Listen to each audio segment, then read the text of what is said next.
Kita beralih ke informasi lainnya, pemirsa. Menteri Sosial Tri Risma hari ini menegaskan korban judi online bisa menerima bantuan sosial dari negara sepanjang terdata masuk dalam kategori masyarakat miskin.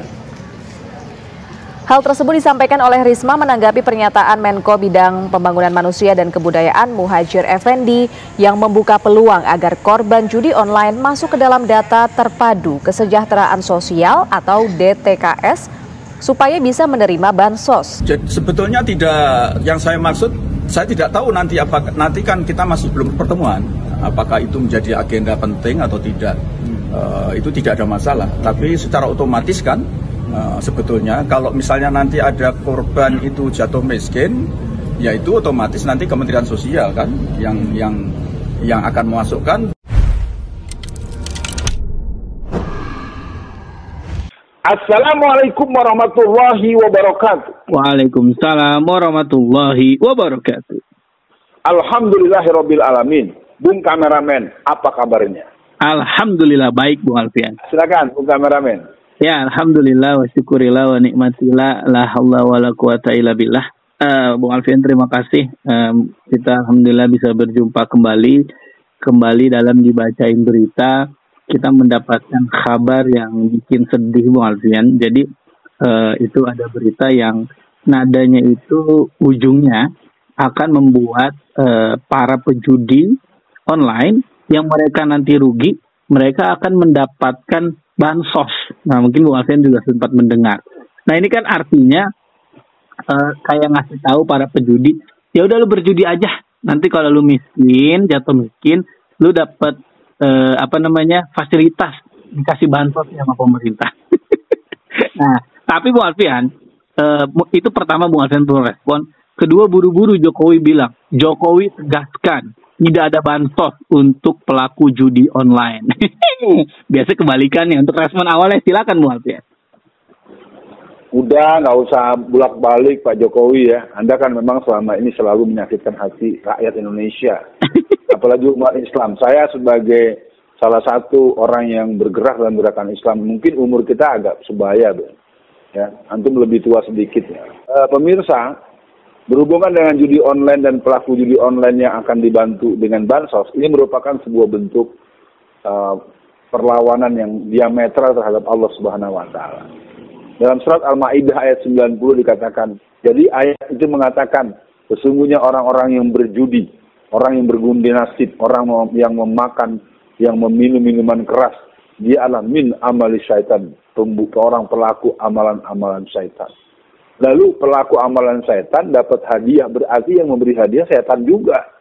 Jadi sesama syaitan itu saling membantu.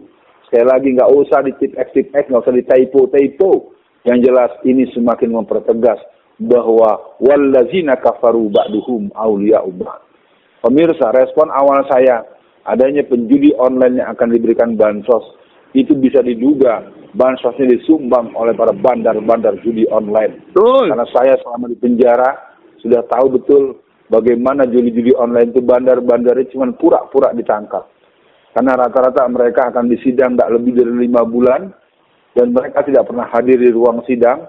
Mereka malah duduk-duduk di restoran-restoran mahal. Mereka hanya mendelegasikan kepada para pengacara dan kemudian petugas-petugas terkait. Semuanya mendapat bagian seketika.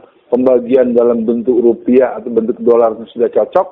Maka dalam hitungan bulan, orang-orang ini akan pulang dan nanti akan ditangkap lagi beberapa tahun ke depan. Kenapa? Karena setoran yang mereka berikan kepada aparat-aparat yang memang keparat itu, oknum-oknum keparat itu sudah dialokasikan. Mungkin mereka punya keuntungan 5 tahun itu 10-15 triliun. Nah, mereka alokasikanlah sekitar ratusan miliar untuk dibagi-bagikan. Saya tidak ngarang. Karena kebetulan ketika saya ditahan di sebuah pusat penahanan yang ada di Surabaya, kamar saya itu berseberangan dengan 5 kamar yang isinya para bos-bos bandar judi online. Saat-saat kita makan, kita ngobrol-ngobrol, mereka cerita. Mereka bilang kami tidak perlu takut Ustadz Alfian Tanjung. Karena kami sidang itu cuma rekreasi, melihat udara terbuka saja. Kalau ada yang mendengar lalu marah, Anda jangan marah pada saya. Periksa aja. Ya, saya punya bahasa sederhana, Bung kameramen. Untuk apa saya berbohong dengan apa yang pernah saya lihat dan saya dengar? Dan logikanya di dalam itu, kebetulan memang itu sebuah blok yang diisi oleh para koruptor dan orang-orang yang berkualifikasi kejahatan extraordinary. Kalau saya kan kasusnya kasus kriminalisasi. Seolah-olah saya melakukan kejahatan karena tidak disukai oleh orang yang biasa berbuat jahat dan merancang kejahatan. Bung kameramen, teruskan pembahasan judi online yang dimanja oleh bansos. Ya, Bung Alfian, ini kan artinya bahasa lainnya adalah negara akan memfasilitasi pejudi yang rugi, kira-kira kan gitu, Bung Alfian.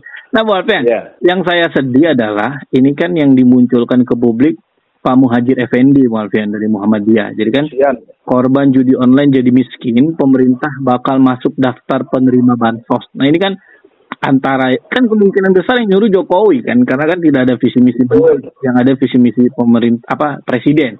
Nah, tapi setelah dikritik banyak, Pak Muhadjir ini Bung Alfian memberikan klarifikasi. Tapi menurut saya klarifikasi blunder juga. Muhadjir, pelaku judi online-nya itu dihukum, tapi penerima bansos itu keluarganya. Nah, harusnya kan pertama pemerintah harusnya mengedukasi dong semua keluarga agar melihat di keluarganya ada yang main judi nggak. Kalau ada yang main judi harus segera dilarang kan, kira-kira gitu. Nah, yang kedua Bung Alfian, daripada mikirin atau nyiapin bansos untuk korban judi yang atau orangnya atau keluarganya, mendingan sibuk memberantas judi online Bung Alfian. Jadi maksudnya bisa kok pemerintah itu kalau mau Bung Alfian cepat nutup situs judi online, tapi kayaknya nggak ada kemauan ke sana aja Bung Alfian. Nah, saya kemudian curiga Bung Alfian. Saya jadi terinspirasi dari komentar netizen, jangan-jangan sengaja nih, diduga ya, sengaja judi-judi itu dibiarkan nanti buat nambah-nambahin bantu IKN. Nah, kenapa bisa begitu? Karena kan ada berita Bung Alfian per hari Rabu kemarin, uang di 5.000 rekening terafiliasi judi online akan diambil negara. Nah, jadi kan kita ngeri nih Bung Alfian. Mudah-mudahan yang diambil negara benar-benar terafiliasi sama judi online. Tapi yang kalau yang kena yang lain, yang random, yang nggak pernah judi terus kena juga kan tuh bahaya. Nah, untuk akhir sesi kali ini kan saya melihat dia tidak mengeksekusi akarnya Bung Alfian, tapi dia memberikan fasilitas atau hanya ngoyak-ngoyak hasilnya. Jadi untuk akhir sesi kali ini, judi online sering menjadi masalah di banyak keluarga. Apa pesan Bung Alfian untuk akhir sesi kali ini agar pemerintah tidak main-main Bung Alfian untuk membasmi judi online? Silakan Bung Alfian. Pertanyaan pertama, halo, apa kabar OJK? Betul. OJK ini adalah otoritas jasa keuangan. Anda telah bermain-main dengan sebuah pengelolaan keuangan dengan cara yang jahat dan bertentangan dengan prinsip-prinsip ekonomi kerakyatan. Yang kedua, yang berhubungan dengan judi online itu, Indonesia adalah negara nomor 1 yang berhubungan dengan ratusan ribu. Saya tidak mampu membahasakan Bung Kamera, malu saya sebagai seorang muslim. Ya. Jadi pengguna fasilitas ini ratusan ribu dibandingkan negara-negara di sekitar kita maupun negara-negara lain. Nah, yang terakhir, jangan terbiasa memarahi akibat. Yep. Ayo berantas penyebab. Penyebabnya adalah pemimpin yang tukang bohong, pemimpin yang ngomongnya terbalik-terbalik. Artinya untuk yang ketiga, berantas penyebabnya. Akibatnya bisa kita minimalisir. Mereka memilih judi online, mereka memilih pinjaman online karena mereka kehilangan harapan-harapan terhadap kepastian. Mereka punya gaji, dipajak lagi. Mereka makan nasi bungkus di warteg, kena pajak lagi. Iya, motor mereka dipajak. Semua, Bung Kameramen kalau mau tahu. Negeri ini negeri yang paling terang-terangan menyengsarakan rakyatnya. Akhirnya kepada seluruh masyarakat Indonesia, hasbunallah wa ni'mal wakil, ni'mal maula wa ni'man nasir, menghadapi pilkada 2024-27 bulan November, terus gelorakan partisipasi, kalahkan pemimpin-pemimpin yang di backup oleh bandar-bandar judi, kalahkan pemimpin-pemimpin calon-calon wali kota, bupati, gubernur yang diduga mereka dibiayai oleh orang-orang yang memfasilitasi dengan uang-uang yang tidak jelas alur secara kepatutan hukumnya, apalagi uang haram menurut agama, ribawi, dan segala macam. Jangan lemah, jangan lelah jangan bosan, jangan mundur, jangan kendor. Mari menangkan pemimpin yang akan memberikan perlindungan dan kasih sayang kepada rakyat dan seluruh masyarakat Indonesia. Assalamualaikum warahmatullahi wabarakatuh.